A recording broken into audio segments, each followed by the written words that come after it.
کر دے set Jeddah کرنی ہے۔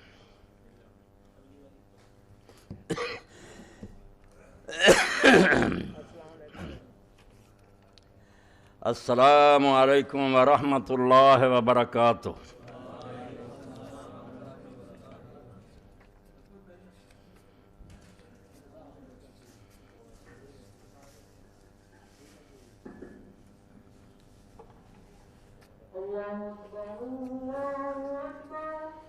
اللہ اکبر اللہ اکبر۔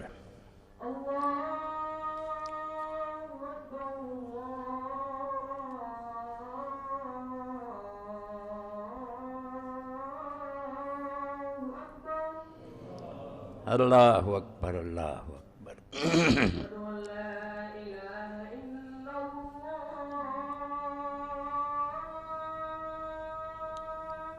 اشہد ان لا الہ الا اللہ۔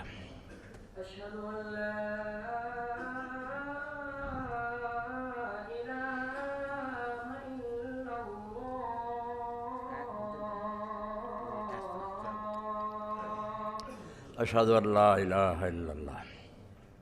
أشهد أن محمد رسول الله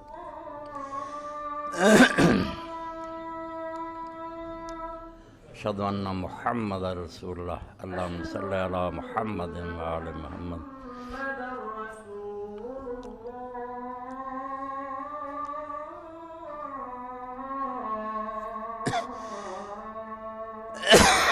اشہد ان محمد رسول اللہ۔ حي على الصلاة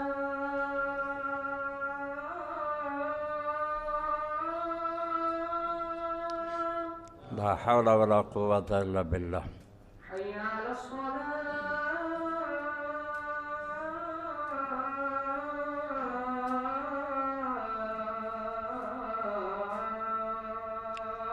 لا حول ولا قوة الا باللہ۔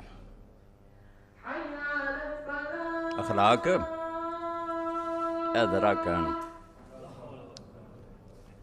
لا حول ولا قوة الا باللہ۔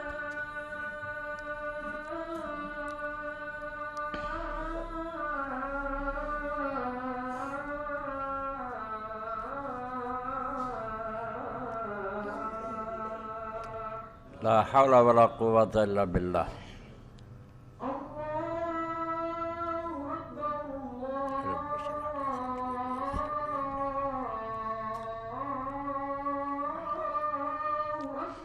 اللہ اکبر اللہ اکبر۔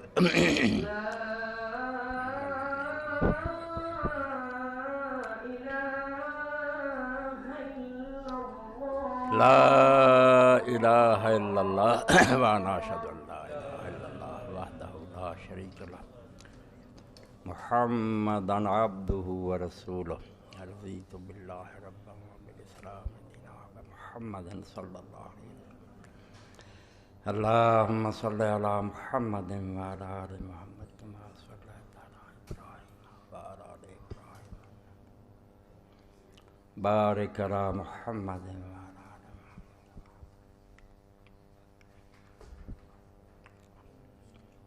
رب هذه الدعوة التامة والصلاة القائمة وابعث مقاما محمودا الذي وعدته۔ الحمد لله رب العالمين والصلاة والسلام على سيدنا ومولانا محمد وآله وصحبه أجمعين۔ أما بعد فأعوذ بالله من الشيطان الرجيم۔ بسم الله الرحمن الرحيم۔ وأوفوا الكيل إذا كلتم وزنوا بالقسطاس المستقيم ذلك خير وأحسن تأويلا۔ واجب الاحترام سامعین کرام، اسلامی سال کا پہلا مہینہ محرم الحرام شروع ہو چکا ہے۔ اللہ کے رسول علیہ السلام نے اس کو شہر اللہ المحرم فرمایا کہ یہ اللہ کا مہینہ ہے۔ مہینے سارے اللہ کے ہیں، مگر کبھی کبھی کسی چیز کی شان بڑھانے کے لیے اس کو اللہ تعالیٰ کی طرف مضاف کر دیا جاتا ہے۔ جیسے گھر سارے اللہ کے ہیں مگر بیت اللہ اونٹنیاں ساریاں اللہ کی ہیں، صالح علیہ السلام کی اونٹی ناقۃ اللہ. تو اللہ نے اس مہینہ کو فضیلت بخشی ہے، اس لیے اللہ کے رسول علیہ السلام نے صحیح مسلم میں ابو ہریرہ رضی اللہ عنہ کی روایت میں اس کو شہر اللہ المحرم فرمایا کہ یہ اللہ کا مہینہ. لوگ یہ چاہتے ہیں اور ایسا ہی کہتے ہیں کہ ساری دنیا کی قومیں جو ان کا سال خوشی سے شروع ہوتا ہے، اور وہ خوشی تو آپ دیکھ ہی رہے ہیں جیسے عیسائی لوگ مناتے ہیں، اور ان کی تقلید میں ہم بھی اب لگ پڑے ہیں ہوٹلوں میں شراب اور زنا اور ڈانس وغیرہ. یہی ہونا چاہیے، مگر یہاں ان لوگوں کی توقع اور امید کے خلاف کہتے ہیں کہ نہیں، مسلمان رونے دھونے میں لگ جاتے ہیں. نیتیں بد ہیں، یہ نہیں کہ کوئی نیک نیت سے یہ کہتے ہیں کہ خوشی سے سال شروع ہونا چاہیے. اصل میں ان لوگوں کے سینوں میں رسول اللہ صلی اللہ علیہ وسلم کی اولاد کے بارے میں بغض جو ہے وہ جم چکا ہے، اور وہ ان کی زبانوں سے بھی باہر آتا ہے، اور کتابوں پر کتابیں بھی یہ لوگ لکھ رہے ہیں. کوئی چھپی بات نہیں رہی کہ ایک طوفان بدتمیزی ہے جو برپا ہے.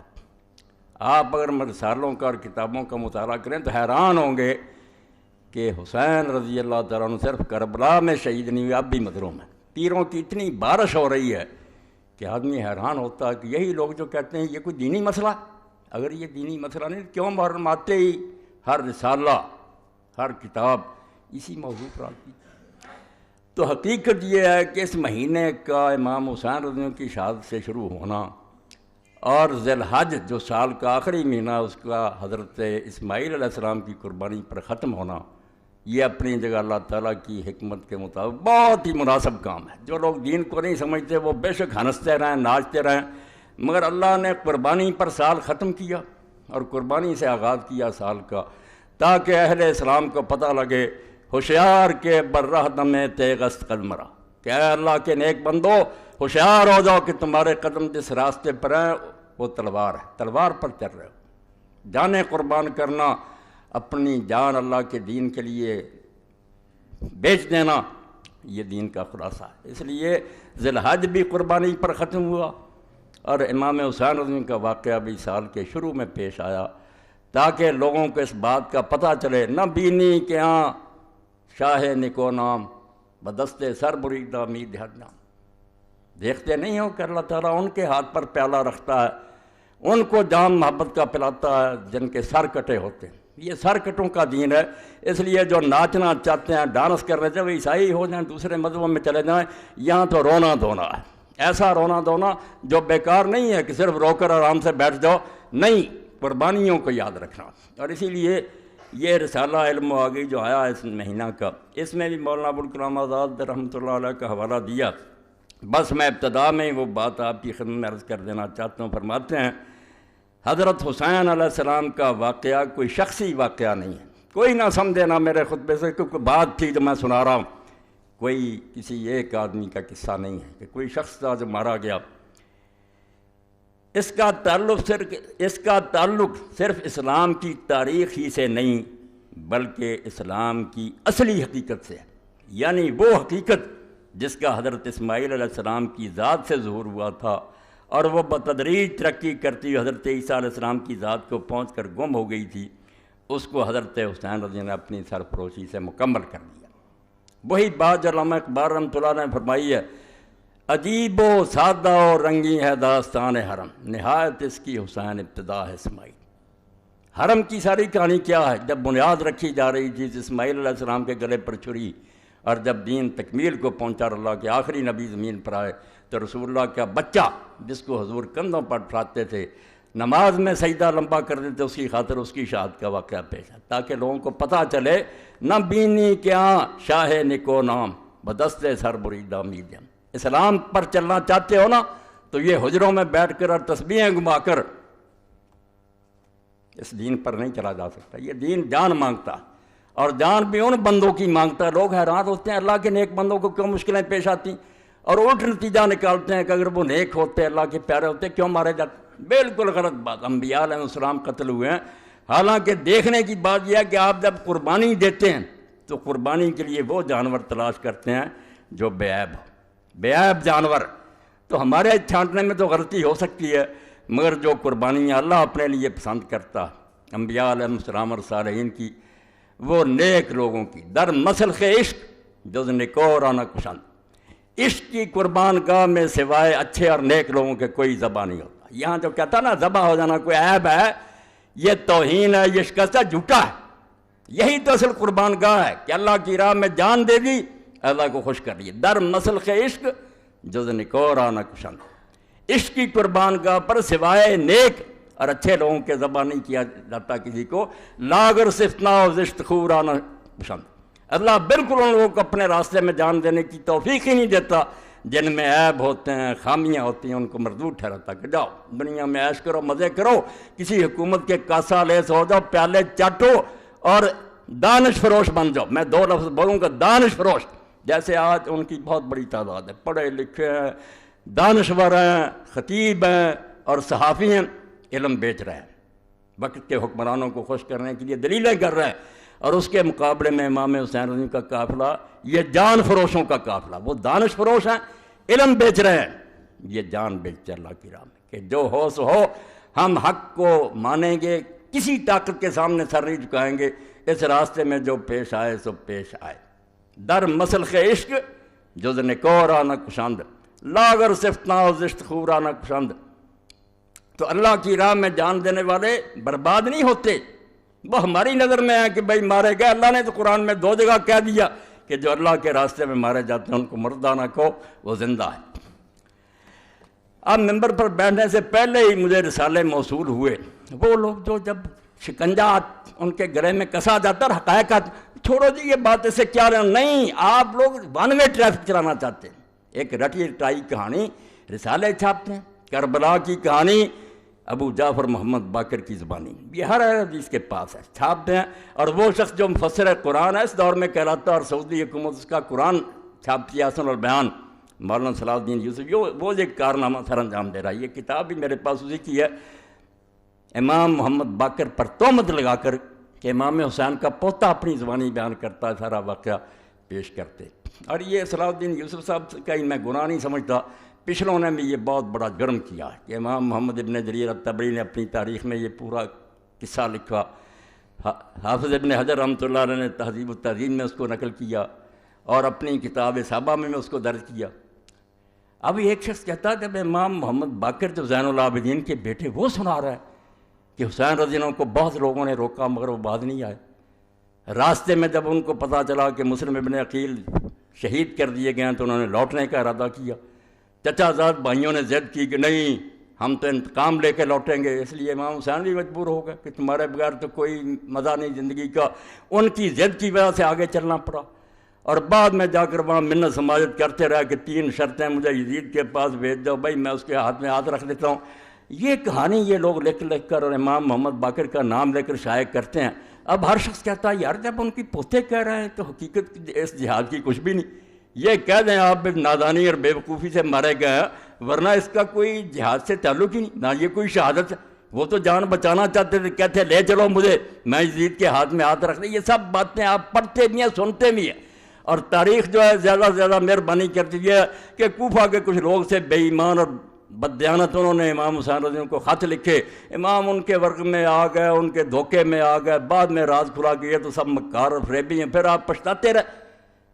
نتیجہ کیا نکلا؟ کچھ بھی نہیں کہ امام حسین رضی اللہ عنہ انہوں نے نتیجہ یہ نکالا پوری کتاب میں رسومات محرم الحرام اور سانحہ کربلا کہ امام صرف فوت ہوئے ہیں ایک اپنی ناجائز غرور اور گھمنڈ کی وجہ سے کہ سمجھتے تھے میں رسول اللہ کا نواسا ہوں اس لیے بہتر ہوں، یہ نسلی غرور ان کو لے ڈوبا۔ میں یہ کتاب آپ کے سامنے پیش کر رہا ہوں، لے کر پڑھیں، اور یہ ہر مولوی کے پاس ہے، جتنے نا اہل حدیث علماء سب کے پاس یہی ہے، اسی کو رٹے طوطے کی طرح دہراتے رہتے ہیں، کسی کو توفیق نہیں کہ نکال کر دیکھے کہ یہ باتیں کوئی صحیح نہیں ہیں۔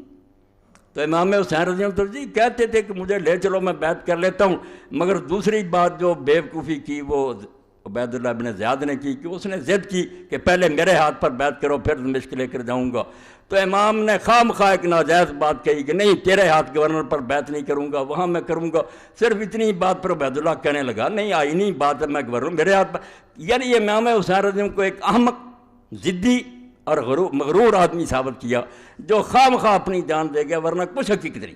اور اس میں صاف صاف لکھا کہ یزید کو بیعت کا مطالبہ کرنے کا کیوں حق نہیں تھا، کیونکہ جب سوائے 2 آدمیوں کے عبداللہ ابن زبیر اور امام حسین کے ساری سلطنت میں لوگوں نے اس کی بیعت کر لی تھی، وہ کیوں نہ بیعت مانگتا؟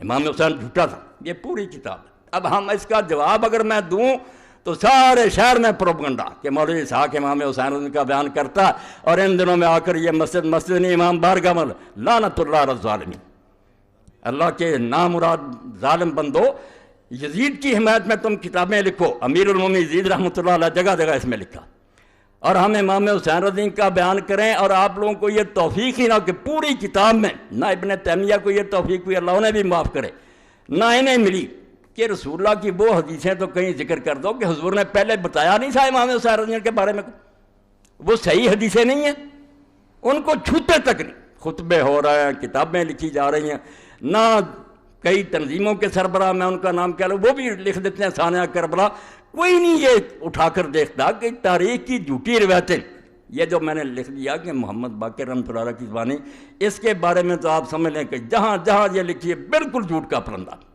اس میں زکریا بن یحییٰ ضریر مجہول ہے، اور آگے چل کر جس نے یہ کہانی گڑھی ہے خالد بن عبداللہ الکسری، مکہ معظمہ میں بدقسمتی سے جو لوگ گورنر رہے ہیں ان پر پوری ایک کتاب ہے غایۃ المرام، اس میں اس کے حالات پڑھیں، اور امام ذہبی جو لکھتے ہیں کہ ناصبین سباب، مکے کے ممبر پر چڑھ کر جو حضرت علی رضی اللہ عنہ کا علانیہ لعنت کرتا تھا وہی عبداللہ بن خالد کسری تھا، جس نے یہ کہانی گڑھی کہ امام حسین کے بارے میں یہ بات پھیلا دو کہ وہ تو واپس آنا چاہتے تھے، وہ تو یہ شرطیں پیش کرتے تھے، انہیں تو لوگ روکتے تھے۔ میں کہتا ہوں اس جھوٹے اور حضرت علی رضی اللہ عنہ پر لعنت کرنے والے کسی والے آؤ کہیں دنیا سے کوئی کتاب جس میں یہ آتا ہے کہ امام حسین رضی اللہ عنہ واپس آنا چاہتے تھے۔ خود یزیدی اور بنو امیہ کا گورنر کہانی گڑھے اور امام محمد باقر کی ذمہ لگا دے، اور تم اس کو یہ شائع کرو کہ کربلا کی کہانی محمد باقر کی زبانی۔ محمد باقر رحمۃ اللہ علیہ نے ان میں سے کوئی بات نہیں کہی، یہ سب جھوٹی باتیں۔ میں نے 2 راوی جو ہیں ان کے نشان دے دیے، اصل سند جو ہے وہ تبری میں جہاں سے پتہ چلتا، باقیوں نے بلا سند کے نقل کر دیا نا کہ ایسا ایسا، شروع کہاں سے ہوتی ہے، کون بیان کرتا؟ زکریا بن یحییٰ ضریر مجہول، اور آگے کون ہے؟ خالد بن عبداللہ الکسری، جس کو کہتے ہیں بغیض ناصبی، ایسا دشمن علی کہ مکہ کے ممبر پر حضرت علی رضی اللہ عنہ کی لعنت کرتا تھا، مگر ایسے لوگ پھر ان کو اللہ تعالیٰ معافی نہیں دیتا۔ آخر میں خود بنو امیہ نے اسے معذور کیا، اور جس برے طریقے سے اس کو پھر کوڑے لگائے اگر سزائیں ملی وہ تاریخ کا ایک حصہ، وہ پڑھنا چاہیے کہ ظالم کی گرفت کیسے ہوئی۔ پھر اس کی کہانی لیے پھر تو دشمن اہل بیت کی کہ امام محمد باقر نے یہ کہا، تو اللہ کے لیے توبہ کرو، حدیث کی کتابوں کی طرف رجوع کرو۔ حسین رضی اللہ تعالیٰ عنہ پاگل تھا، اور کسی ظالم نے آج تک نہیں کہا، اور یہ بات جو اس کو بیان نہیں کیا کہ کوفہ بلانے والے تھے کون؟ امام حسین رضی اللہ بچہ تھا جو لوگوں کے بلانے پر چلا گیا، جو اٹھتا کہ کوفہ والوں نے بلایا اور بعد میں انہوں نے پورا نہیں کیا، ظالمو شرم کرو۔ وہ بلانے والا وہ جو امیر معاویہ رضی اللہ اس کے پاسنگ بھی نہیں، حضرت سلیمان بن سرد رضی اللہ کو کہتے ہو کہ وہ جھوٹا تھا۔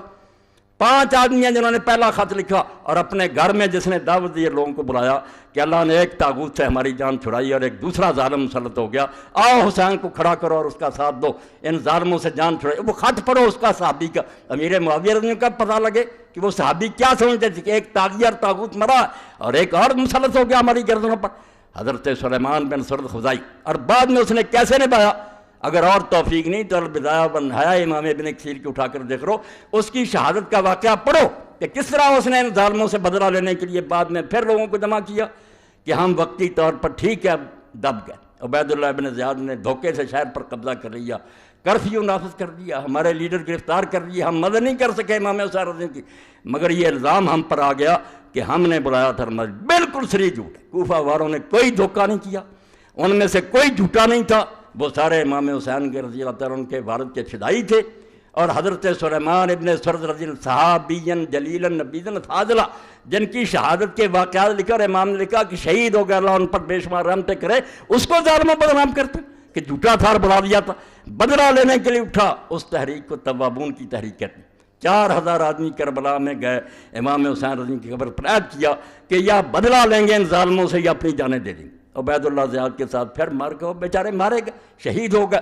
بعد میں بدلہ جس کی قسمت میں تھا، مختار ابن ابی عبیدہ سکری، اس نے ایک ایک کا صفایا کیا، شمر اور ابن زیاد سارے جتنے اس کے ہاتھ سے مارے گئے، مگر یہ حضرت سلیمان ابن سرد اور ان کے ساتھی جتنے بلانے والے تھے یہ عین الوردہ کے مقام پر شہید ہوئے، اپنی جانیں انہوں نے دے دیا، اپنا وعدہ نبھا دیا۔ تو جھوٹ اتنا پھیلایا گیا کہ جس کا جی چاہتا وہ کہانی چھوٹی سی بیان کر دیتا.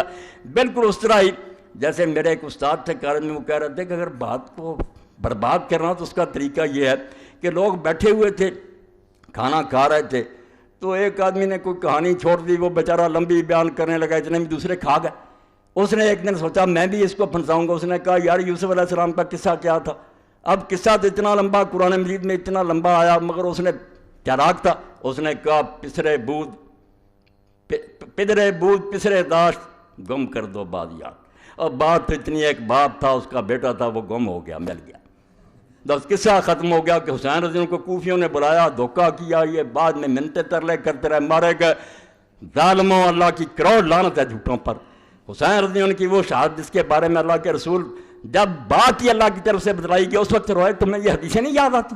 اور اگر اس کے بارے میں شبہات تو سلسلۃ الحدیث صحیحہ دوسری جلد وہ علامہ البانی صاحب رحمۃ اللہ علیہ کی دیکھ لیں، ساری اکٹھی کر دیں. میں یہاں صرف الفتح الربانی جو مسند احمد کی طبیب ہے اس میں سے پڑھتا ہوں. یہ 23ویں جلد ہے. عن عائشہ ام سلمہ قال اب کی شک ہوا یعنی عبداللہ بن سعید ان نبی صلی اللہ علیہ وسلم قال لإحداهما لقد دخل علی البیت ملک لم يدخل علی قبلہ. رسول اللہ صلی اللہ علیہ وسلم کی ایک زوجہ مطہرہ آپ کے حجرہ میں داخل ہوئی تو رسول کریم علیہ السلام نے فرمایا کہ ابھی ابھی میرے حجرے میں ایک فرشتہ ایسا آیا تھا جو اس سے پہلے کبھی نہیں آیا. فقال علی ان ابنک ھذا حسین مقتول. اس نے مجھے یہ اطلاع دی کہ تمہارا یہ بچہ شہید کر لیا جائے گا. وَإِنْ شِئْتَ أَرَيْتُكَ مِنْ تُرْبَةِ الْأَرْضِ الَّتِي يُقْتَلُ بِهَا. تو پھر اس نے کہا کہ اگر آپ چاہتے ہیں کہ اس زمین کی مٹی دکھائی جائے تو میں اس کی مٹی آپ کو دکھا دیتا ہوں. قال فأخرج تربة حمراء. تو ام سلمہ رضی اللہ عنہ کہتی ہیں حضور نے پھر سرخ مٹی بھی مجھے دکھائی کہ یہ اس فرشتے نے مجھے مٹی دی ہے. صحیح حدیث، کوئی شک شبہ نہیں. اور جس کی موت پر اللہ کا رسول جو اس کی روح اضطراب میں آئی، یہ بھی آگے حدیث آتی ہے. عن ابن عباس قال رأيت النبي صلی اللہ علیہ وسلم فيما يرى النائم بنصف النهار. اور میں حیران ہوں کہ اسی حدیث کو یہ شیخ القرآن اپنی کتاب تنقیح الروات جو لکھی ہے مشکوٰۃ شریف اس میں بالکل صحیح قرار دے چکا کہ کوئی شک نہیں، واقعی صحیح حدیث سے ثابت ہے کہ رسول اللہ نے حضرت حسین کی شہادت کی خبر بھی دی تھی. اور یہ بھی ٹھیک ہے کہ حضور کو دیکھا گیا تھا، آپ روتے تھے. یہ خود مانا ہے صلاح الدین یوسف تنقیح الروات 4 جلد، مگر کتاب میں ذکر نہیں کرتے. جب رسالے لکھتے ہیں، تقریریں کرتے ہیں، بس کوفیوں نے بلایا چلے گا. اب جس کی پیدائش کے وقت ہی اللہ کے فرشتے نے اطلاع دے دی اور اس واقعہ کو ہم بھی اتنا سمجھا کہ باقی اطلاعیں دینے کے لیے روز فرشتے آتے تھے، مگر اس کے لیے فرمایا ایسا فرشتہ آیا جو کبھی بھی آسمان سے پہلے نازل نہیں ہوا. تو ابن عباس پھر جس دن شہید ہوئے اس دن کا واقعہ بیان کرتے ہیں. رأیت النبی صلی اللہ علیہ وسلم فیما یری النائم بنصف النہار. اس کو بھی صحیح کہا کہ میں نے دوپہر کے وقت اللہ کے رسول علیہ السلام کو خواب میں دیکھا. وہ قائم اشس اکبر بیدہ قارورہ فیہا دم. حضور کھڑے تھے، آپ کے بال بکھرے ہوئے تھے، بدن مبارک پر داڑھی مبارک اور سر مبارک پر مٹی پڑی ہوئی تھی، ہاتھ میں شیشی تھی، اس میں خون بھرا ہوا. فقلت بأبی انت امی یا رسول اللہ ما ھذا. میں نے گھبرا کر کہا اللہ کے رسول یہ کیا معاملہ ہے، آپ کی کیا حالت بنی ہوئی ہے اور یہ خون کیسا؟ قال ھذا دم الحسین و اصحابہ. فرمایا یہ حسین اور اس کے ساتھیوں کا خون ہے. لم ازل التقط منذ اليوم. میں صبح سے اس کو اکٹھا کر رہا ہوں. فاحسین ذلک اليوم. تو حضرت عبداللہ ابن عباس رضی اللہ عنہ فرماتے ہیں ہم نے وہ دن اور گھڑی یاد کر لی. فوجدوا قتل فی ذلک اليوم. جب قافلہ لوٹا پٹا واپس آیا تو ہم نے دیکھا کہ واقعی وہی دن تھا اور وہی وقت تھا جب رسول اللہ بے چین تھے عالم روا میں، ان کا نواسا شہید ہو رہا تھا. ان کے ہاتھوں سے لٹی باغ رسالت کی بہار جو نمازوں میں صدا پڑھتے رہے صلی اللہ علیہ. اور آئے گا وقت آپ دیکھیں گے کہ وہ ظالم دن کے بارے میں یہ سارے تنظیموں کے سربراہ نہیں جی. شمر جو تھا وہ تو ان کا اعلیٰ کار نہیں تھا، اہلکار تھا. اس نے لکھا کہ شمر اور دوسرے جو وہ کیا غلط کر رہے تھے، وہ ایک حکمران کے اہلکار تھے، وہ اپنے امیر کی اطاعت کر رہے تھے، ٹھیک کر رہے تھے امام حسین رضی اللہ عنہ کو قتل. ساری کتاب ظالم نے ایسی لکھی ہے. اور حال یہ علم کا میں اس لیے خطبہ اردو میں کرا رہا ہوں کہ یہ لاہور پہنچایا جائے، یہ صلاح الدین یوسف صاحب کو دیا جائے کہ آپ کے علم کا حال یہ ہے کہ 19 صفحہ پر آپ نے لکھا ہے یہ تعزیہ کی مذمت کرتے ہو. تعزیہ غلط ہے تو ٹھیک ہے غلط ہے، مگر حدیث دیتے ہیں. حدیث میں آتا ہے اوپر لکھ رہا تعزیہ پرست حضرت حسین رضی اللہ عنہ کی مصنوعی قبر بناتے ہیں اور اس کی زیارت کو ثواب سمجھتے ہیں. حالانکہ حدیث میں آتا ہے، یہ یاد کر لو، حدیث میں آتا ہے میں پڑھوں گا حدیث، اور ادھر کون نہیں جانتا کہ اللہ کے رسول اللہ علیہ وسلم کی متواتر حدیث ہے کہ اگر کسی نے میرا نام لے کر کوئی بات کہی جو میں نے نہیں کی، اس کا ٹھکانہ جہنم ہے۔ اب اس کو بھیج دینا، خط بھی لکھو اور یہ کتاب کا حوالہ دے کر بھی لکھو کہ جہاں یہ حدیث ہے دے، حوالہ بھی سن لینا۔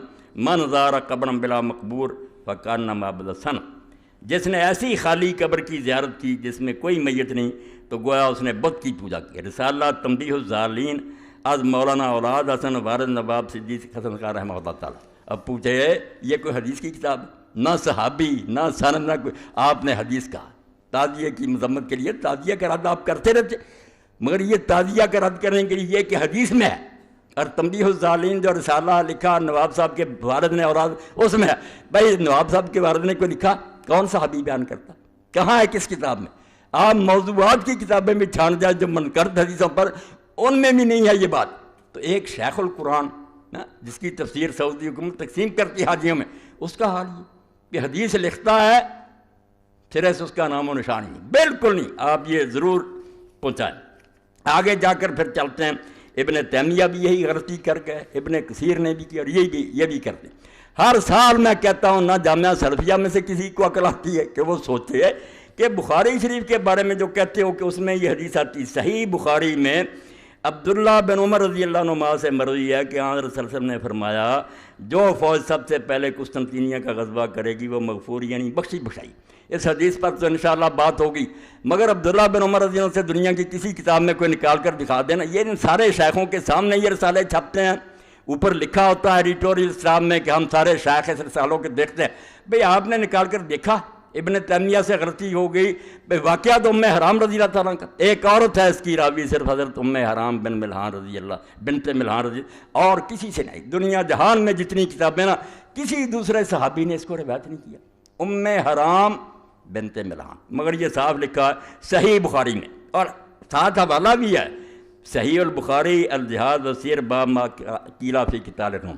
تو جہاں سے دیا وہاں ہر شخص اٹھا کر دیکھ لے کہ وہاں ابن عمر کا کہیں نام آتا ہے۔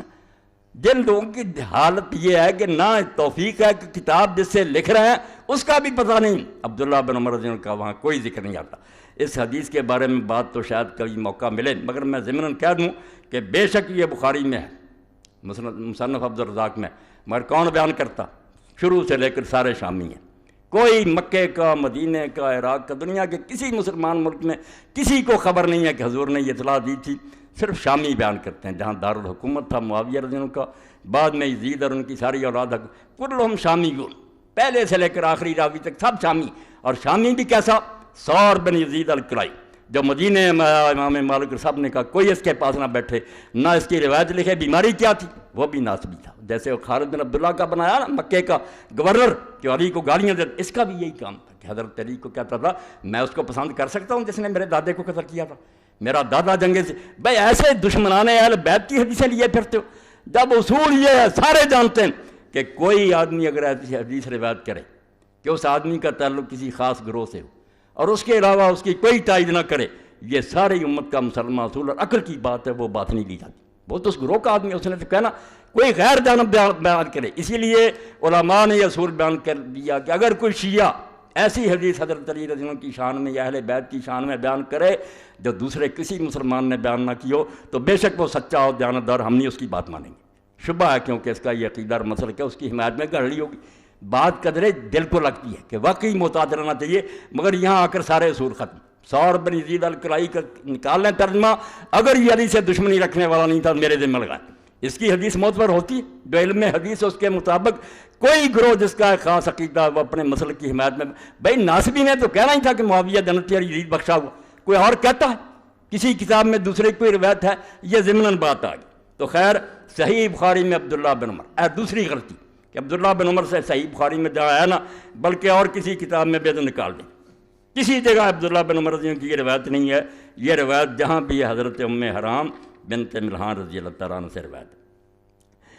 تو اس نے بھی خلاصہ یہی نکالا ہے کہ یزید بالکل امیر المومنین تھا، ساری امت نے تسلیم کر لیا تھا۔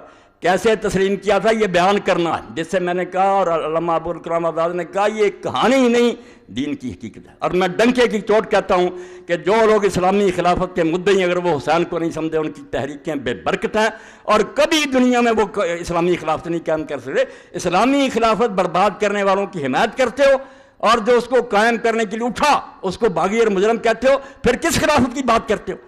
اپنے دعوے کے خلاف تم غلط باتیں کرتے ہو۔ ایک طرف خلافت کے مدعی ہو، دوسری طرف جنہوں نے خلافت کو بدل کر ملوکیت میں تبدیل کیا اور ایسے ظالمانہ طریقے سے بیان کیا۔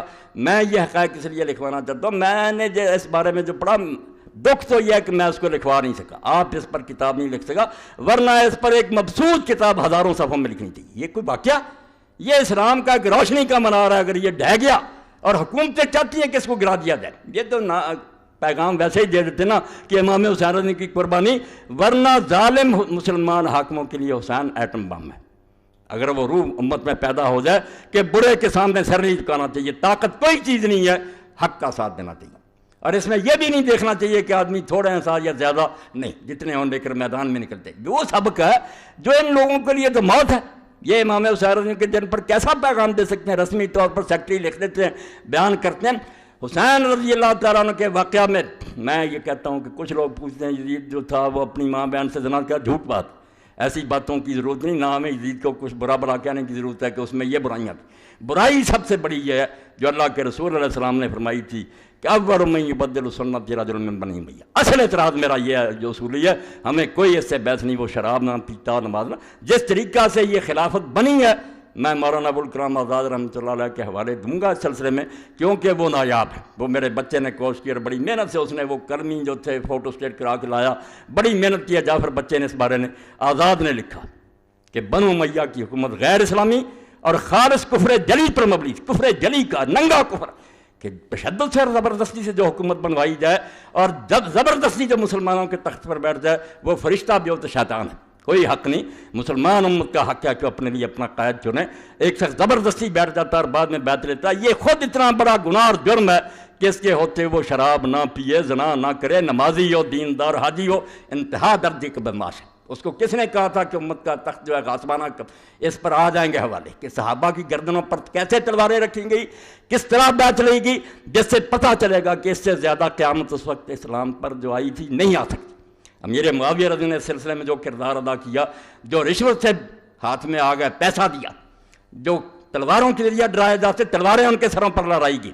اس لیے مسجد مدینہ میں جو بے حرمت بخاری شریف میں سناؤں، اللہ کے لیے تم ہمدردی کرو امام حسین سے، جس کے بارے میں رسول اللہ کا غمگین پایا گیا اور اس کی موت سے پہلے حدیث پاک میں یہ بھی آتا ہے، وہ سارے علامہ البانی صاحب نے اکٹھے کر دیے کہ حضرت علی رضی اللہ عنہ فرماتے ہیں حجرے میں داخل ہوئے، رسول اللہ کے آنسو بہہ رہے تھے، فرمایا یا رسول اللہ آپ بچے کو اپنی گود میں کھلا بھی نہ، رو رہے ہیں، فرمایا ابھی خبر دی گئی کہ یہ بچہ شہید کیا جائے۔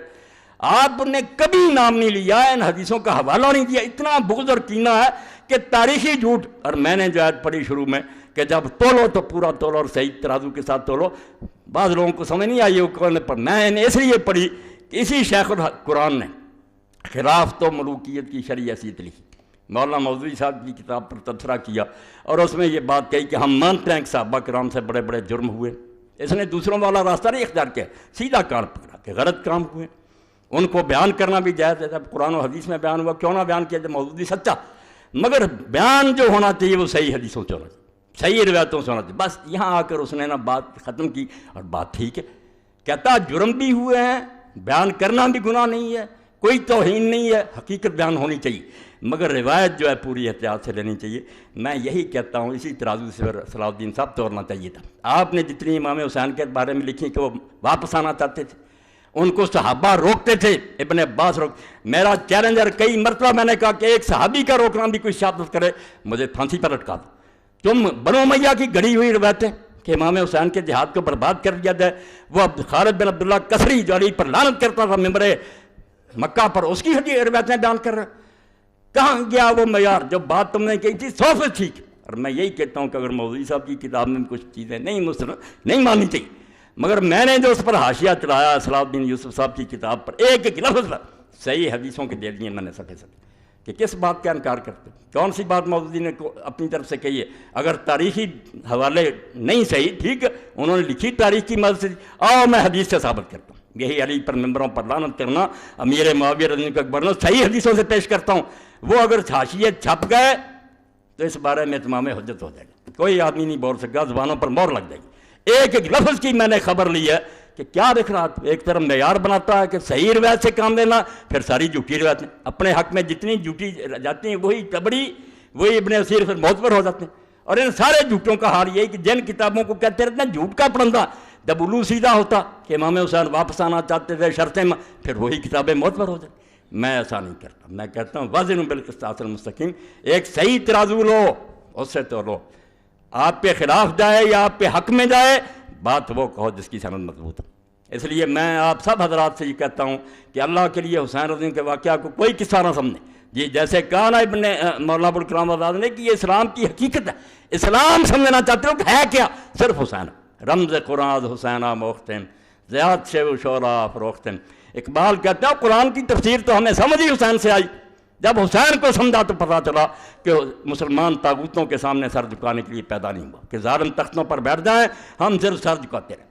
اور اس پر بھی میں پڑھوں گا کہ جب سے یہ نظریہ ایجاد کیا اہل سنت نے اور اہل حدیث نے کہ متسلط اور متغلب جو تخت پر بیٹھ جائے، بس نظریہ ضرورت کے تحت اس کو تسلیم کرو، میں اللہ کو حاضر ناظر کر کے کہتا ہوں کہ سارے دین کی بربادی اس لیے ہوئی کہ جس چیز سے یہ ڈرے تھے نا کہ اگر مقابلے میں اٹھے تو خون ریزیاں ہوں گی، اس سے زیادہ برائیاں آئیں، خون دینے سے تو بچ گئے، یہ جانیں بچاری چوہوں کی طرح بلوں میں گھس گئے، مگر حرام زادے سے زیادہ حرام زادہ آگے آتا گیا اور امت آج تک بھگت رہی ہے۔ اگر یہ سمجھتے کہ نہیں جیسے میری زمین پر کوئی قبضہ کر لے وہ غاصب ہے، جہاں تک ممکن ہو میرے لیے اس سے اپنا قطع چھڑانا فرض ہے۔ یہ حکومت جو ہے یہ جمہور کی ملک، کتنے کہتے ہیں جمہوریت کفر ہے؟ جمہوریت کفر یہودیوں عیسائیوں والی ہے کہ 50 سے زیادہ آدمی ہو جائے کہ شراب حلال ہے، ہمارے ایسا نہیں ہے، جو اللہ نے حلال و حرام کر دیا وہی ہے، مگر اس کی تنفیذ کے لیے، اس کو چلانے کے لیے جو آئے گی ایجنسی، جو لوگ آئیں گے وہ کیسے آئیں گے؟ تلوار سے لوگ تخت پر بیٹھیں گے، دوسروں کو مار کر جو تخت پر قبضہ کرے وہ طریقہ ہوگا، یا باپ کے بعد بیٹا بیٹھتا جائے گا چاہے نالائق ہی؟ اور اس کے تماشے بھی لوگوں نے پہلی صدی میں دیکھے، حسین رضی اللہ تو شہید ہوگا مگر یہ رسم بد امیر معاویہ رضی اللہ نے شروع کر دی سنتاً سریہ، اس کا انجام کیا ہوا پھر؟ حضرت عبداللہ ابن زبیر رضی اللہ کی بیعت ساری دنیا نے کر لی، ساری دنیا نے یزید کے بعد ان کی بیعت کر لی، صرف شام کا علاقہ رہ گیا، وہاں سے بھی مروان نے تہیہ کیا کہ چلو یار مدینہ چلیں اور ابن زبیر کی بیعت کر لیں، وہ صحابی ہیں، صحابی کے بیٹے ہیں، حضور کی پھوپھی کے اولاد ہیں، جھگڑے ختم کریں۔ یہی عبید اللہ ابن زیاد حرامی یہ ملا اور یزید کا ماموں ملا حسان بن مالک بن بدر، اس نے کہا کیا کر رہا ہے؟ آج تک علی سے جنگیں لڑتے رہے، اس کی رات کے آپ ان کے ساتھ جا کر صلح کرتے ہو؟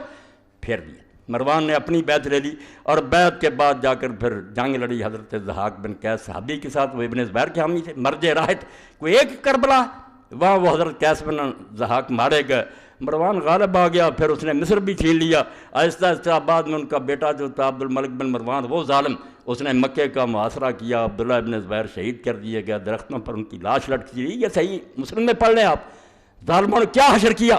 اور حضرت اسماء بنت ابی بکر کو حجاج نے کہا تیرا بیٹا منافق تھا، آج کہتے ہیں کسی صحابی کو برا، حجاج نے سامنے کہا ابو بکر صدیق کی بیٹی کے رسول اللہ کی ساڑی اور ابن زبیر کی عبداللہ بن تیرا بچہ منافقین کا سردار تھا، اس نے کہا نہیں وہ نمازی تھا، حاجی تھا، دین پر تھا، اور بعد میں لاش کئی دیر لٹکی رہی اور ابن حضرت اسماء لونڈی کو ساتھ لے کر گئی، نظر نہیں تھی، اور اپنی لونڈی سے پوچھا کبھی وقت نہیں آیا کہ سواری سے اتر جائے، لاش لٹک رہی تھی، ان ظالموں کی باتیں کرتے۔ تو مروان نے جب یہ سارا دھندا چلایا اور جس نے مشورہ دیا تھا یزید کا ماموں حسان بن مالک بن بہادر الکلبی، یعنی مسلمانوں کی حکومت کیسے تماشا بنی؟ رونا یہ کہ جو اتنی بڑی عظیم شے تھی رسول اللہ کی خلافت کہ یہاں قدم رکھتی ہوئے ابو بکر صدیق اور حضرت عمر ڈرتے کہ نہیں اور کسی کو بنا لو، وہ تماشا بن گئی، لوٹ کا مال بن گئی، کہیں مروان اٹھ کھڑا ہوا اور مروان نے حضرت ضحاک بن قیس کو قتل کیا۔ اب وہ جو حسان بن مالک بن بہادر تھا اس کا یزید کا بیٹا آگے خالد تھا، اس نے کہا بھائی مروان میرے بانتے کے بیٹے کو دو، ہاں اپنے بعد اس کو خلیفہ نامزد کرو۔ اب ایک تو شرارت اس مروان نے یہ کی کہ خالد کی ماں اپنے نکاح میں لے آئے اس کو ذلیل کرنے کے لیے کہ یزید کی بیوی کر لی تاکہ خالد بول ہی نہ سکے کہ میری ماں کا تو شوہر ہے، اور دوسری طرف جب وہ محفل میں آتا ایسی بد زبانی اور بدگوئی کر یبن رتبہ اے بڑی نرم و نازک چوتڑوں والی کی بیٹا ہے، بڑا ذلیل ہوا۔ اس نے جا کر ماں سے ایک دن کہا کہ تو یہ نکاح نہ کرتی تو میں یہ دن نہ دیکھتا۔ اس نے کہا چپ کر جا، ذکر نہ کرنا، ہو جائے گا ٹھیک۔ اس نے اپنی لونڈیوں کے ساتھ طے کیا یہ اسلامی خلافت کا رونا رونا، پہلی صدی رسول اللہ کی گدی کیسے ان لوگوں نے ذلیل کی۔ صحابہ بیٹھے رہ گئے، بڑے بڑے مجاہدین بدر احد کے بیٹھے رہ گئے، اور یہ ایسے بچے بیٹھنے شروع ہو گئے۔ اب اس نے جب آیا مروان تو پوچھا مروان نے کہ خالد نے میرے بارے میں کوئی بات نہیں کی تھی؟ انہوں نے کہا نہیں، اس نے کیوں کہنا تھا، وہ تو آپ کا بڑا ادب کرتا۔ مطمئن کر دیا، مگر جب رات کو سویا اس نے سرہانہ گلے پر رکھا، آپ بھی اوپر بیٹھ گئی، لونڈیاں بھی بیٹھ گئیں، اسی طرح یہ خبیث مرا۔ 6 مہینے صرف حکومت کی، مگر اپنے بعد خالد کو دینے کی بجائے وہ ماموں نے جو چکر چلایا تھا نا یزید کے، لیکن میرے بانجے کے بیٹے کو وہ نہیں کیا، اپنے بیٹے عبد الملک اور عبد العزیز کے لیے وصیت کر گیا۔ خلافت مذاق بن گئی کہ اپنی نسل میں باندھتے پھرو، مسلمان بس منہ میں گنگنیاں ڈالے بیٹھے رہیں، تماشا دیکھتے رہیں کدھر جاتی۔ بعد میں ایسے ہوا، وہ خالد بھی تنہا رہ گیا، یہ خلیفہ بن گیا عبد الملک۔ عبد الملک نے اب کیا کیا، چچا کا لڑکا تھا عمر بن سعید اشدق، جس کے بارے میں امام شوکانی لکھتے ہیں کہ آج تک اسلام کی آنکھیں رونے سے بند نہیں، جو ظلم اور اس نے کیے خبیث نے، اسلام کی آنکھوں سے آج تک آنسو ٹپک رہے ہیں۔ ایسے ظالم مسلط کیا میرے معاویہ اور انہوں نے۔ یہ ایک حسین کی بات ہے، حسین بیچارہ کیوں نہ میدان میں آتا، اس نے دیکھا کہ آج رسول اللہ نہیں ہے، آج علی نہیں ہے، آج حسن نہیں ہے، میں ہی حضور کا جانشین۔ اور یہ سارے سمجھتے ہیں کہ ساری دنیا اگر بیعت کر رہے تو انہیں نہیں ٹھنڈ پڑ سکتی، یہ توقع کرتے ہیں کہ رسول اللہ کا بچہ بیعت کرے۔ میں اگر یہ اعلان کر دوں کہ یہ خلیفہ برحق ہے، نمازیں نہ پڑھنے والا، شراب پینے والا، تو میں نے تو رسول اللہ کا دین جو ہے اس کی بیع کر دی، حضور کا دین جو اپنے ہاتھ سے دفن کر دیا۔ میں جان دے سکتا ہوں، میرے بچے مارے جا سکتے ہیں، میری بچیاں شہروں میں گھمائی جا سکتی ہیں، مگر میں یہ بات نہیں مان سکتا، ایسا نہیں ہو سکتا۔ کانپ اٹھے ارض و سما، دشت و جبل تھرا اٹھے، خاک پر جس وقت تڑپا فاطمہ کا لاڈلا۔ آج میرے تمہارے لیے تو حسین ایک نام ہے، مگر اس صدی کے لوگ تو جانتے تھے کہ یہ رسول اللہ کا کیا تھا، حضور کس طرح اپنے پہلو میں بٹھاتے تھے، دعائیں کرتے ہیں اللہ میں حسن اور حسین سے محبت کرتا ہوں، تو بھی ان سے محبت رکھنے والوں سے محبت رکھ۔ اور کسی موقع پر فرمایا کہ ابھی فرشتہ نازل ہوا جس نے کہا کہ یہ دونوں جنت کے جوانوں کے سردار ہیں، ذکر ہی نہیں کی۔ یہ کتاب میں اور رسالے آ رہے ہیں، حرام ہے اگر ذکر کریں کہ حضور نے خبر نہیں دی تھی، فرشتہ بتا کیا شہید ہوا۔ سن لیں، ان سے مطالبہ کریں کہ مولا یہ حدیث نہیں پڑھی، حضرت ابن عباس نے رسول اللہ کو اس طرح غمگین نہیں دیکھا، اور حضور نے فرمایا نہیں کہ فرشتے نے اطلاع دی کہ یہ دونوں جنت کے جوانوں کے سردار ہیں۔ اگر اس طرح کے احمق اور متکبر اور مغرور ہیں، صرف نسلی غرور میں پھنسے ہوئے مرتے پھرتے، کس لیے جنت کے سردار ہیں؟ حضور کے زمانے میں تو بچے تھے، کیا کارنامہ انہوں نے کیا کہ حضور نے یہ سرٹیفکیٹ دیا؟ اگر ان کے یہ کارنامے غلط ہیں تو کیوں حضور نے کہا جنت کے جوان؟ پھر تو یہی بات ہوگی نانے نے اپنے نواسوں کی تعریف کر دی، معذلہ دین تباہ ہو جائے گا۔ اور یہ بھی کہا کہ ان کی ماں فاطمہ جنت کی عورتوں کی سردار ہے، اور ساتھ ہی یہ کہا، بچے نے سن کر جا کر پھر ایک عالم دین سے پوچھا کہ یہ بھی کبھی پڑھا؟ انہوں نے کہا یہ نہیں پڑھا۔ اس نے جب کہا نکالو سلسلہ طلب، انہوں نے کہا یار آپ کی وسعت سے یہ حدیث بھی میرے علم آ گئی، میرا نہیں بتایا کہ آپ نے فرمایا یہ دونوں جنت کے سردار ہیں، وابوہ خیر منہما، اور ان کا باپ ان دونوں سے بھی بہتر ہے۔ اور ایک دن رسول کریم علیہ السلام آئے، رات کا وقت تھا، حضرت فاطمہ رضی کے گھر میں تھے، بچہ جاگا، اس نے پانی مانگا، دوسرے میں بھی جاگ پڑے، حضرت حسن حسین دونوں، دوسرے میں مانگا، حضور پہلے کو دینے لگے تو حضرت فاطمہ رضی نے کہا کہ رسول اللہ آپ کو یہ زیادہ پیارا؟ فرمایا نہیں زیادہ پیارا نہیں، دونوں نے مانگا مگر اس نے پہلے مانگا۔ اور اس وقت کہا کہ کیا فاطمہ تم اس پر خوش نہیں ہو کہ تمہارا خامد اور تمہارے دونوں بچے وہاں ہوں گے جہاں جنت میں ہوں گا؟ ایسے لوگوں کے بارے میں زبانیں دراز کی ہیں، رسالے لکھتے ہو، اور ہم اگر جواب دیتے ہیں چلاتے ہیں رسالے دے دوں گا آپ لوگوں کو، اور یہ کتابیں بھی دے دیں، جھوٹی سر سے پاؤں تک جھوٹی ہیں، اور وہی خرافات اکٹھی کی ہیں جن کتابوں کہتے رہتے ہیں جھوٹ کے پلندے، ان کا ہی سہارا لیتے ہیں۔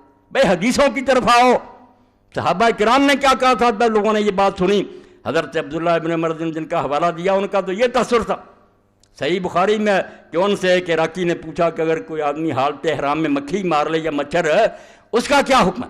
تو آپ نے پوچھا کس عراقی کا ہے؟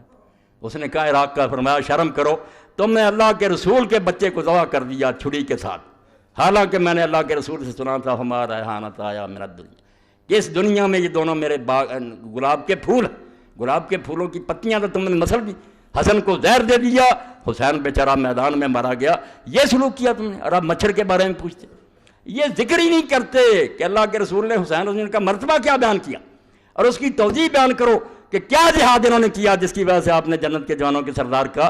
اگر یہ غلط کام ہے، صرف کوفیوں نے انہیں بیوقوف بنایا تھا، اور کوفیوں میں سے ان کو کسی کو نصیب نہیں کہ حضرت سلیمان بن سرد کا پتہ کرے کہ وہ صحابی رسول۔ اگر صحابہ کا آپ کو اتنا لحاظ ہے، صحابی جلیلا نبیلا فاضلا، ان کی شہادت کا پڑھو، انہوں نے بلایا، انہوں نے بعد میں خون کا دو رہ گئے تھے، حسین اور ابن زبیر، چلو تیسرا سلیمان بن سرد کو تو ملاؤ، ہاں اس کا تو ذکر کرو کہ وہ بھی تھا، حالانکہ ذکر آگ پہ سامنے آ جائے گا، کوئی نہیں مانتا تھا، کسی نے اس حکومت کو نہیں مانا تھا۔ صحابہ کیوں چپ تھے وہ بھی بتا دوں گا، اہل سنت کے علماء بتائیں گے، جب تلوار سر پر کھڑی ہو تو دین اجازت دیتا ہے، کچھ لوگ آسانی کا راستہ اختیار کریں، اس لیے جس کو کہتے ہیں وہ بہت محقق گزرا ابن خلدون، اس نے کیا کرا کہ یزید کے فسق میں تو کوئی شبہ نہیں، فاسق فاجر تھا، اب راستے دو ہو گئے، کوئی صحابہ نے کہا اللہ کی طرف سے مصیبت پڑ گئی ہے، صبر کرنا چاہیے اور اللہ سے دعائیں کرنی چاہیے۔ امام حسین ابن زبیر نے کہا نہیں، یہ کوئی راہ نہیں ہے، عظیمت کی راہ یہ ہے کہ میدان میں آنا چاہیے۔ یہ وہ مانتا کہ یہ فاسق ہو گیا تھا، بدکار ہو گیا تھا، اس لیے دونوں گروہ مانتے تھے کہ یہ بدکار ہے، پھر اسی کتاب کو جس کو کہتے رہے ہیں یہ بڑا محقق ہے، جب خلاف سے نہیں یہ بھی متصر ہو گیا، امام حسین کے بارے میں جذباتی ہو گیا، عقل کے اندھ ہو، جذباتی کیا ہونا، مورخ ہے، وہ ایک ایک روایت کو جانتا ہے، وہ تمہاری لکھی ہوئی باتوں کو پڑھ چکا ہے کہ یہ سب خرافات بنائی ہوئی باتیں۔ امام حسین رضی اللہ کا ارادہ جو تھا سن لو، نہ انہوں نے پلٹنے کا ارادہ کیا، نہ یزید کے پاس جانے کا ارادہ کیا، جو شروع سے اس کے ساتھ تھا عقبہ ابن سمان، کہتا مدینے سے چلا، مکے اس میں ساتھ تھا، کربلا میں ہی آپ کے اونٹ کو بٹھاتا تھا، کھولتا تھا، آخر تک میں ساتھ رہا ہوں، میں اللہ کو حاضر ناظر کر کے کہتا ہوں کہ حسین نے کبھی یہ نہیں کہا کہ مجھے یزید کے پاس لے جاؤ، یہ سب جھوٹ انہوں نے خود گڑا، یہ آپ گڑا کہ تاکہ لوگوں کو بیوقوف بنایا جائے، اور یہ بھی ان کے گلے میں پڑ گیا۔ آپ حیران ہوں گے ان کو مہنگا پڑا، جو ان کا امام ہے نا اس دور میں، محمد الخدری بیک، جس نے یہ ناسبیت پھیلائی اور یہ لکھی چیزیں، تاریخ لکھی اس نے، اب اس نے سوچا کہ اگر یہ مان لیں کہ امام حسین رضی اللہ مان گئے تھے کہ مجھے یزید کے پاس لے چلو، تو پھر تو یار لے جانا چاہیے تھا، قصہ مک گیا، خوش ہوتے ابن زیاد جا کے پیش کرتا کہ میں لایا ہوں، بڑا انعام ملتا، پھر اس نے کیوں نہیں مانا اور کیوں آپ کو قتل کیا؟ اس کو کھٹ گئی بات، اور یہی مولانا عتیق الرحمان اسمبلی، مولانا کہہ مولانا محمد منظور نعمانی صاحب کے بچے، انہوں نے بھی واقعہ کربلا، پریشانی انہیں بھی آئی کہ یار سمجھ میں نہیں آتی کہ جب آپ نے کہہ دیا تھا، ہم بھی کہتے ہیں یہ ٹھیک ہے کہ بات، تو پھر ابن زیاد کیوں نہیں مانا؟ تو پھر یہ اسمبلی نے تو اس طرح جان چھڑائی کہ اللہ کی طرف سے تقدیر ہی ایسی، تقدیر کہنا چاہیے اور کوئی بات نہیں، ورنہ قصہ ختم ہو گیا۔ اور یہ جو تھا خضری، اس نے کہا نہیں تقدیر سے بات نہیں بنے گی، پھر تو عبید اللہ بن زیاد بڑا مجرم ثابت ہو کہ جس نے خام خواہ امام حسین کو قتل کیا جب وہ بیعت کے لیے تیار تھے۔ اس نے صاف لکھ دیا کہ یہ کہانی بالکل، اس نے لکھ دیا ان کے امام نے کہ بالکل جھوٹ ہے کہ امام حسین نے اپنے آپ کے بارے میں کہا تھا کہ مجھے یزید کے پاس، ان کا امام ہی مکر گیا کہ یہ تو مانے تو مقدمہ خراب ہو گیا، پہلے تو کوئی بہانہ آ گیا، اس نے باغی سمجھ کر مارا، اب تو پھر وہ باغی بھی نہیں رہ گیا، پھر کیوں مارا؟ خود ہی انکار کر دیا۔ یہ محاضرات الامم الاسلامیہ پڑھ لیں، کہتا بالکل غلط بات ہے بھی غلط، میں نے بتا دی کہ دو جھوٹے ہیں، زکریا بن یحییٰ ضریر اور بعد میں جو خالد بن عبداللہ کسری ناصبی بغیث، بالکل لعنتی اور ملعون آدمی، بڑی موت مرا، اپنے جرموں کی سزا بھگت کر مرا، اور خوش آمدی ایسے تھے درمیان میں، چلو رہ بات سنیں کہ یہی خالد بن عبداللہ الکسری ولید کے زمانے میں حجاج ظالم کی ممبر پر تعریف کرتا تھا، جب ممبر پر بیٹھتا تو ولید نے حکم دیا تھا کہ سارے گورنرز کی تعریف کریں، ظالم کی، جس نے 1,20,000 نے ایک آدمی کو فرش پر لٹا کر ذبح کیا، جامع ترمذی صحیح سند کے ساتھ، یعنی جو جنگوں میں مارے گا لاگن چھری سے 1,00,000 اس ظالم کو۔ اور صحیح مسلم جس کے بارے میں رسول اللہ کی حدیث ہے کہ ثقیف میں مبیر پیدا ہوگا، ایک ہلاکو آئے گا جو خون بہائے گا، اور اسماء بنت ابی بکر نے کہا وہ ہم نے دیکھ لیا، حجاج تو یہ وہ ظالم، اس کی تعریف کرتے تھے خطبے میں، ظالم خوش آمدی، ولید کا حکم کہ یہ میرا گورنر جو اس کی تعریفیں کر۔ اب سلیمان تخت پر بیٹھ گیا، وہ اس کا دشمن تھا، حجاج کا دشمن تھا، اسی لیے اس نے حجاج کے بھتیجے کو محمد بن قاسم کو بھی بلا کر واپس مروایا، موسیٰ بن سیر کو ختم کیا، جو گورنر تھے اس کے ولید کے سب کے دشمن ہو گیا حجاج کی وجہ سے، اس کا دشمن۔ اب سلیمان نے بیٹھتے ہوئے حکم جاری کیا، اللہ اکبر، یہ ملوکیت جو لعنت کہ لوگوں کا دین ایمان ہی کوئی نہیں رہ جاتا، دانش فروش اپنا علم بیچتے پھرتے ہیں۔ یہی خالد بن عبداللہ الکسری ظالم علی کو رضی اللہ تعالیٰ کو لعنت کرتا تھا، حجاج کی تعریف کرتا تھا۔ اب سلیمان کی طرف سے حکم آ گیا کہ جمعہ کے خطبے میں حجاج پر لعنت کرو۔ اب دیکھیں یہ صحافی، یہ لکھنے والے کالم روز بدلتے ہیں مرغے باد نما، جدھر کو ہوا چل پڑتی ادھر ہو جاتے ہیں۔ یہی تو دین فروش ان کو میں نے کہا، یہ جاں فروش نہیں، یہ سر فروش نہیں ہے۔ انہیں حسین کی قدر کیا، وہ سر بیچنے والے تھے، ایمان بیچنے والے نہیں تھے۔ اب جب اس خالد بن عبداللہ کو حکم ملا، جمعہ تھا، اس نے کہا یار کیا کروں، پچھلے جمعے اس کی تعریف کرتا رہا، آج اس پر لعنت کروں، مصیبت میں پھنس گیا، کیا حل کروں؟ اب حل سوچے، یہ غایۃ المرام آپ نے دیکھنی ہے، میرے پاس پڑی ہے، ام القرآن مکہ یونیورسٹی نے شائع کی ہے، حضور کے دور سے لے کر 900 ہجری تک جتنے کے گورنر ہوئے نا مکے کے، سب کے حالات، بہت اعلیٰ کتاب۔ اب وہ لکھتا ہے کہ خالد اس سے ذرا اندازہ کرنا کہ دین کیسے برباد ہو گیا، اور مسلمان کی تو ایک زبان ہوتی، بس جو کہہ دیا کہہ دیا۔ مگر یہ کہنے لگا کل تک میں اس کو اچھا کہتا رہا ہوں، اس کی تعریف کرتا رہا ہوں، اب خلیفہ کی طرف سے مذمت کا حکم ہو گیا۔ بیٹھا اور بڑی بے شرمی کے ساتھ اللہ کی حمد و ثنا کے بعد اس نے کہا یار ابلیس ملائکہ میں تھا، فرشتوں کا سردار ہو گیا، فرشتے اس کی نیکیوں کی وجہ سے سمجھتے رہے بہت اچھا ہے، مگر بعد میں اللہ تعالیٰ کو پتہ تھا کہ یہ اندر سے خراب ہے، اس نے ایک آزمائش کی، اس آزمائش میں فیل ہو گیا تو اس پر لعنت ہوگی۔ اسی طرح ہم حجاج کی ظاہری نیکیاں دیکھ کر کے وہ اچھے کام کرتا تھا، اس کو اچھا سمجھتے رہے، مگر وہ ابلیس کی طرح نکلا رہا۔ ہمارے امیر المومنین کو اللہ نے سلیمان بن عبد الملک کو وہ بات بتا دی جو ہمیں نہیں معلوم، اس کو اس کے اندر کا پتہ چل گیا اور اس کی طرف سے حکم آیا، اس لیے لعنت اللہ علیہ۔ کمال ہو گئی یار، اسلام کے ساتھ ٹھٹھا مزہ۔ یہ ایک آدھا نمونہ ہے، ورنہ جو انہوں نے مچڑی مچائی نا، جو اسلام کا ٹھٹھا کیا کہ عبد الملک جو تھا اس کا چچا کا لڑکا عمر ابن سعید اشتک ظالم، اب وہ بھی حکومت کے لیے اٹھ کھڑا ہوا کہ میں بھی اسی خاندان، چاچے تائے کی اولاد جیسے جائیداد مانتے ہیں مجھے خلاف، نہ کوئی صحابی نہ ولی نہ کوئی امام، وہ بیچارے سارے مغلوب، تماشا دیکھتے ہیں، تخت روز بدلتا رہتا، بلکہ اس نے چڑھائی کر دی۔ اب عبد الملک نے دیکھا کہ مصیبت میں پھنس گیا، اس نے اس کو کہا کہ تو میرے چچا کا لڑکا، یار محل میں آ جا، میں خدا ضامن دیتا ہوں، کوئی تجھے کچھ نہیں، امان دے دی، آ گیا۔ اور جب وہ محل میں داخل ہوا تو پہرے دار بٹھائے ہوئے تھے دھوکے سے، انہوں نے عمر بن سعید اشتک کو گرفتار کر لیا اور بعد میں بری طرح قتل ہوا۔ وہ ظالم بھی اپنے انجام کو پہنچا، مگر اس سے خلیفہ کا اندازہ کریں کہ عبد الملک وعدہ کرتا ہے کہ میں اللہ کی پناہ دیتا ہوں اور پھر جاتا، اور اسی لیے ایک بدو آیا پھر، یہ قیامت اسلام پر جو حسین رضی اللہ کے سامنے آ رہی تھی۔ آپ تو نماز روزے کو روکتے ہیں کہ نماز روزے کو یزید نے کیا کیا تھا، سلطنت اسلامیہ جبر میں بدل گئی تھی، جس کو حضور نے کہا سب سے پہلے میری سنت کو بنو امیہ کا ایک آدمی بدلے گا۔ اب وہ ڈھونڈو کون ہے، اگر امیر معاویہ نہیں ہے تو بتاؤ کون ہے جس نے سنت بدلی۔ وہ علامہ البانی صاف لکھتے ہیں کہ امیر معاویہ ہیں جنہوں نے اس کو بجائے شورا کی وراثت بنا دی۔ پھر کوئی اچھا بیٹا آیا، کوئی بدماش آ گیا، جب خاندان میں بن گئی کوئی ٹھیکہ کہ ضرور نیکی پیدا ہوں گے، تماشا بن گیا۔ تو عمر بن سعید اشتک جب مارا گیا دھوکے سے، ایک بدوی ملنے آیا، میں کہتا اس بدوی پر ہزاروں رحمتیں مولویوں سے زیادہ۔ جب وہ آیا تو عبد الملک نے اس سے پوچھا بدوی سے کہ عبد الملک کے بارے میں تیرا کیا خیال ہے، اپنے بارے میں پوچھا۔ اس نے کہا عبد الملک تو مدت سے ہی مر چکا۔ اس نے کہا میں تیرے سامنے بیٹھا ہوں، میں کیسے مر چکا؟ اس نے کہا نہیں، عبد الملک اس دن ہی مر گیا تھا جس طرح اس نے عمر بن سعید کا امان دے کر اس کی خلاف ورزی کی تھی نا، اپنی قسم کے خلاف اس کو قتل کرا تو اس دن سے مر گیا۔ اب تو لاش ہے، بیٹھا ہو بیٹھا رہا ہے، تو زندہ نہیں ہے، انسان نہیں رہا جب زبان چلی نہیں رہے۔ وہ کتنی بڑی بات، ایسے لوگ بھی نکلتے رہے، تاریخ کوئی باندھ نہیں۔ امیر معاویہ کے دربار میں عورتیں جاتی رہیں اور دلیری سے حضرت علی کے فضائل بیان کرتی ہیں اور اس کی مذمت کرتی ہیں، ڈری نہیں۔ خیر یہ الگ موضوع ہے۔ آہستہ آہستہ امت یہاں تک پہنچی ہے جہاں ہم پہنچ گئے کہ حق کہنے والا نہیں رہا، زبانیں گنگ ہو گئی ہیں، سارے اس میں عافیت سمجھتے ہیں کہ آرام سے یار اپنا وقت گزارو، کیوں حکومت کو مخالف کرنا۔ یہ وہ لعنت ہے جو امیر معاویہ رضی اللہ عنہ سے شروع ہوئی، یزید نے اس کو مضبوط کیا، اور باب الثنایا سلطان، بس اس کا حوالہ دے کر ختم کروں گا، بات لمبی، صحیح بخاری میں نکال لینا شرح، کہ لوگ جاتے تھے صحابہ کی اولاد اور تابعین، چھوٹے موٹے نہیں، یزید کے سامنے جاتے تھے، اور بعد میں آ کر ابن عمر سے انہوں نے کہا ہم جانتے ہیں کہ وہ غلط باتیں کرتا ہے، ظلم کے فیصلے کرتا ہے، مگر ہم اس کی تعریفیں کرتے ہیں اس کے منہ پر۔ تو ابن عمر رضی اللہ عنہ نے فرمایا یہی وہ منافقت ہے جس کو حضور نے اپنے دور میں کہا، دو زبانیں منافقت، مگر منافقت پیدا کر دی، تلوار کے زور سے پیدا کر دی۔ علماء بیچارے کیا کرتے، اب ہمیں بلایا جاتا، کوئی افسر بیٹھا ہوتا، ہم مولوی اور علماء بھی بس دوسری زبان استعمال کرتے، جان چھڑاتے۔ یہ منافقت اور امت کو بغیرت بنانا، اس کا آغاز یزید کے دور سے ہوا، اور صحیح حدیثوں میں اس کے تذکرے ہیں۔ اس لیے جن میں غیرت تھی وہ اٹھ کھڑے ہوئے کہ بجائے زندہ رہنے کے مرنا بہتر ہے، اور میری بات کا انجام اس پر ہے کہ حسین رضی اللہ عنہ کا جو علم لہراتا تھا، جو جھنڈا آپ کے پاس تھا، جو اس پر لکھا ہوا تھا میرے بھائی اور براؤ، بہنوں وہی بس امام کا مشن اور وہی دین کا نچوڑ ہے۔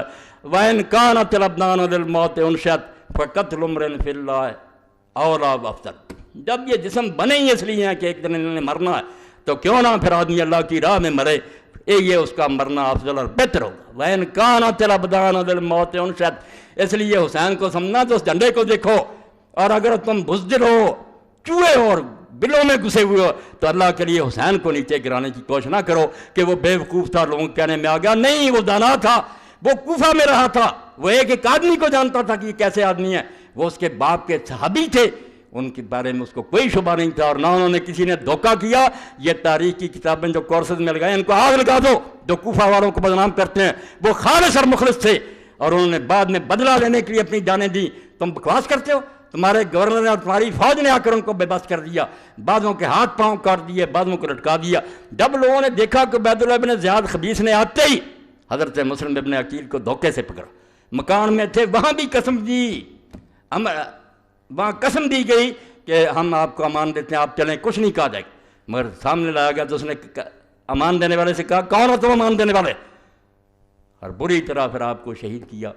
اور آپ کا ساتھی جو تھا اس کو بھی دونوں کو چھت پر لے گئے، ہانی بن عروہ کو اور مسلم بن، وہ درود شریف پڑھتے تھے، اللہ اکبر استغفار ذکر کرتے تھے، دونوں کی گردنیں ماری گئیں، لاشیں جسم پر زمین پر گریں، اور ان لاشوں کو پھر رسے ڈال کر بازاروں میں گھسیٹا گیا، اور سارے ان کے جو تھے امام حسین کے آنے سے پہلے یزید کو روانہ کر لیے۔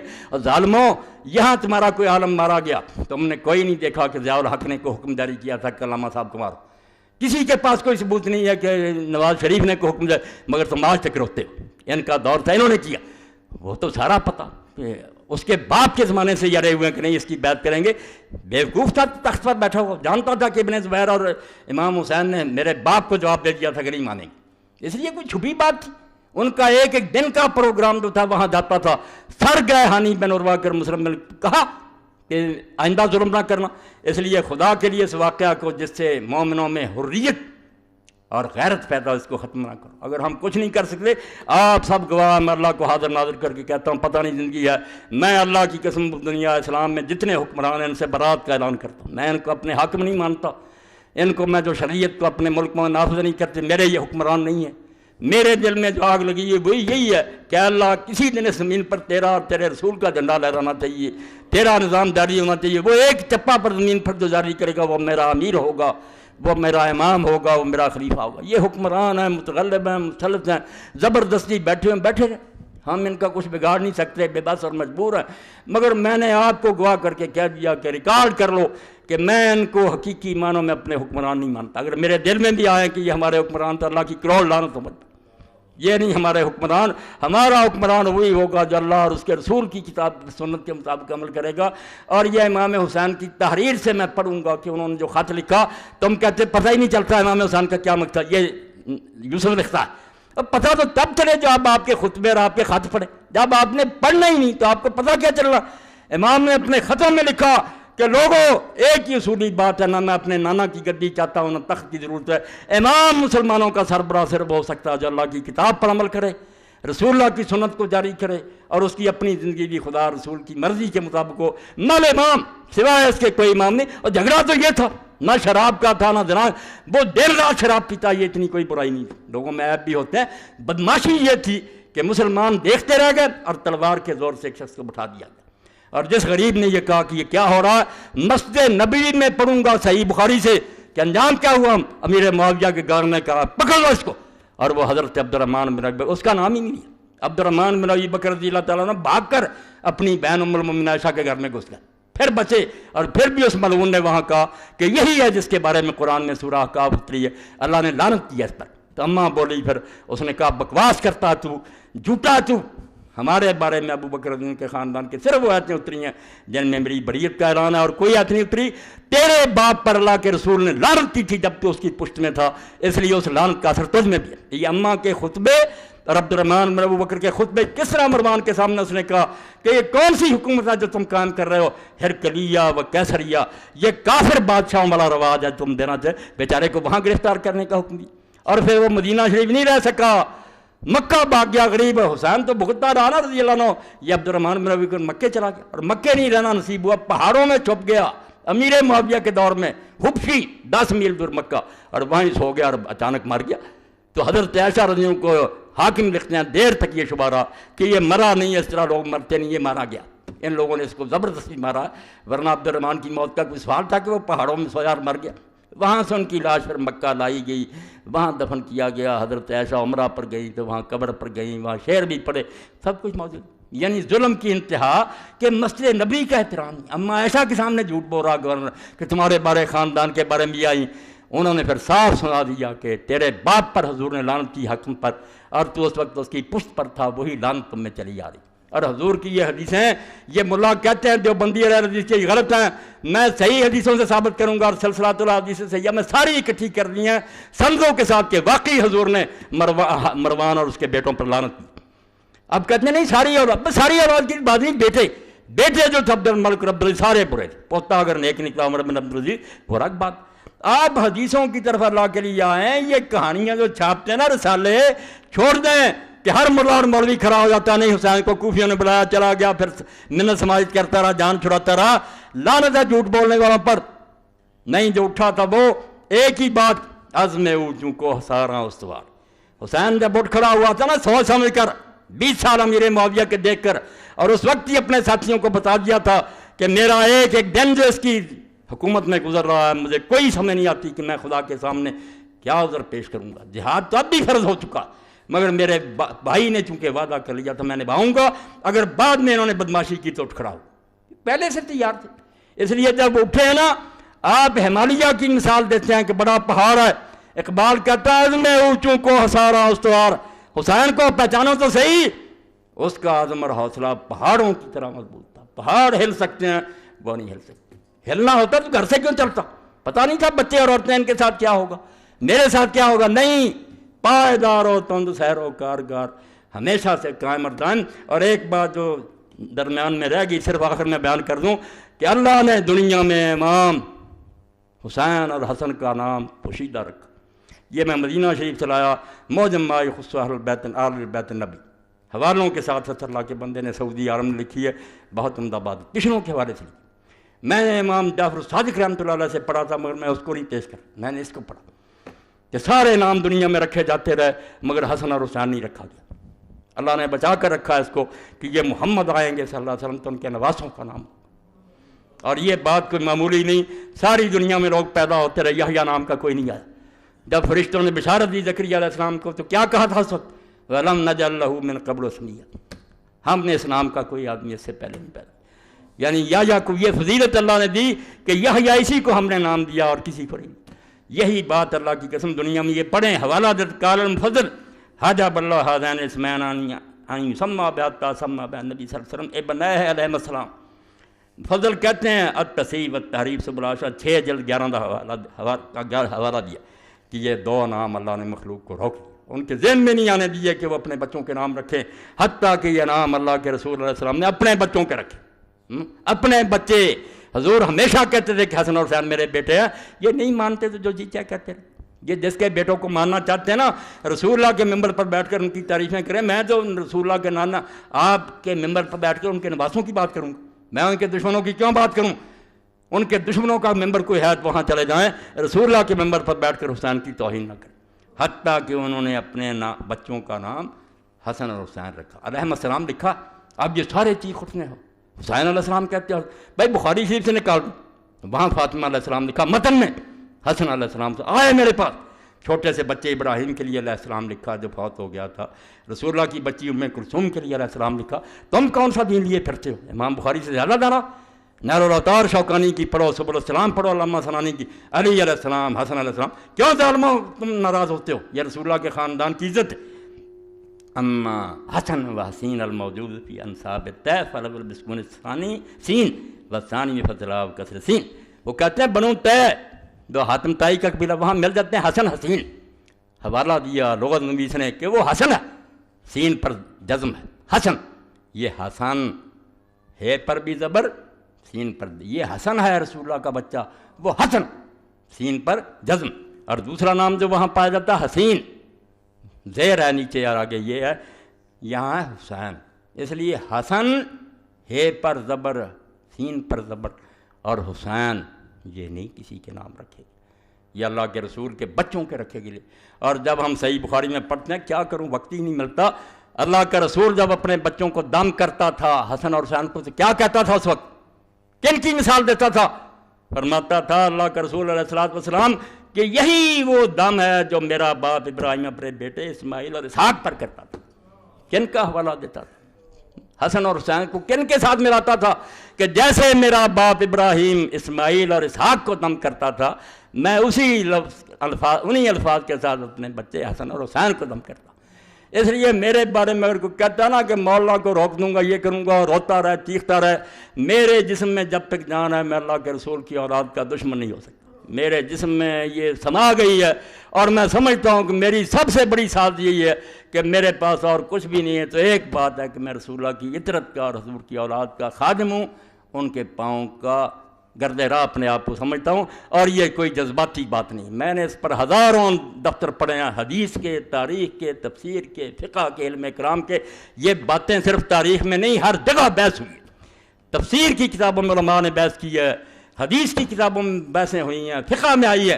اس لیے ان دفاتر کو تم دریا برد کرنا چاہتے ہو، اور ممبر رسول پر بیٹھ کر جھوٹ بولتے اور رسالے لے کر چاہتے ہو کہ اس آسمان جیسی روشن بات درمیان امتاں کہواں جناب ہم تو حرف قرہ واللہ در کتاب۔ کہتا حسین کو سمجھنا ہے تو جیسے قرآن مجید میں سورہ اخلاص ہے نا سب سے اعلیٰ، اس طرح امت میں اس وقت ان سے بہتر کوئی نہیں تھا۔ وہ کہواں جناب آسمان کا بلند ستارہ تھا، تم پاؤں کے نیچے رونا چاہتے؟ جاؤ رونتے رہو، تمہارا عشر اللہ تعالیٰ یزید اور شمر اور ابن زیاد کے ساتھ کرے، اور اللہ تعالیٰ قیامت کے دن مجھے اپنے رسول اور اس کی اولاد کے قدموں میں جگہ دے دے، میں ان کا ایک ادنا غلام اور کتا بن لوں۔ میرے لیے بھائی یہی سعادت ہے، آپ جو پسند کرنا چاہتے کریں۔ وآخر دعوانا ان الحمدللہ رب العالمین وصلی اللہ تعالیٰ علی خیر خلقہ محمد وآلہ واصحابہ اجمعین۔ الحمدللہ وسلام علی عبادہ الذین اصطفیٰ۔